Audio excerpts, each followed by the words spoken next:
Colourful ആയിട്ടുള്ള Christmas stars ഒക്കെ അലങ്കരിച്ച് നമ്മളെല്ലാവരും ക്രിസ്മസിനെ വരവേൽക്കാനായിട്ട് ഒരുങ്ങിയിരിക്കുകയാണ്. എന്നാൽ യഥാർത്ഥത്തിൽ യേശുക്രിസ്തുവിന്റെ ജനന സമയത്ത് നടന്ന ചില സംഭവങ്ങൾ നമ്മളുടെ ജീവിതവുമായിട്ട് ഒന്ന് ചേർത്ത് വെച്ച് നോക്കാം. യേശുക്രിസ്തുവിന്റെ മാതാപിതാക്കൾ ആരായിരുന്നു?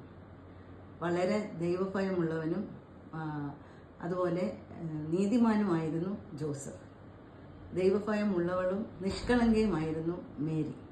ഇതുപോലെയുള്ള മാതാപിതാക്കളാണ് നമ്മൾക്ക് ആവശ്യമുള്ളത്. ഇത് നമ്മുടെ ജീവിതത്തിൽ പ്രാവർത്തികമാക്കാൻ സാധിക്കുമോ?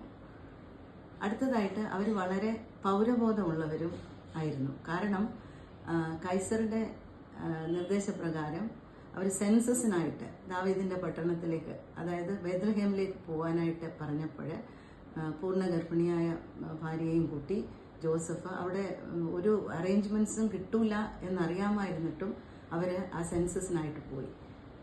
നമ്മളൊക്കെ അങ്ങനെയാണോ? ചിലപ്പോൾ നമ്മൾ വോട്ട് ചെയ്യാൻ പോലും ചിലപ്പോൾ നമ്മൾ അശ്രദ്ധ കാണിക്കാറുണ്ട്.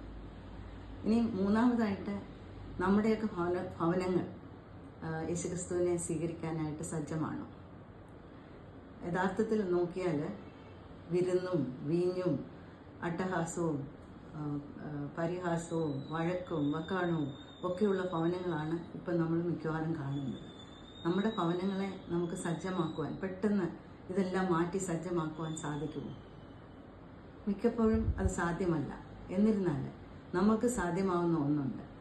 നമ്മളുടെ ഹൃദയത്തെ നമുക്ക് യേശുവിനായിട്ട് തുറന്നു കൊടുക്കാം. കണ്ടാലും ഞാൻ വാതിൽക്കൽ വന്നു മുട്ടുന്നു, ആരെങ്കിലും വാതിൽ തുറന്നാൽ നമ്മോടുകൂടി അകത്ത് പ്രവേശിച്ച് നമ്മളോടുകൂടി അത്താഴം കഴിക്കുവാൻ തയ്യാറാണെന്ന് പറഞ്ഞ ക്രിസ്തുവാണ് നമ്മൾക്കുള്ളത്. ഇത് നമ്മൾക്ക് സാധിക്കട്ടെ എന്ന് പ്രാർത്ഥിക്കുന്നു, ആശംസിക്കുന്നു.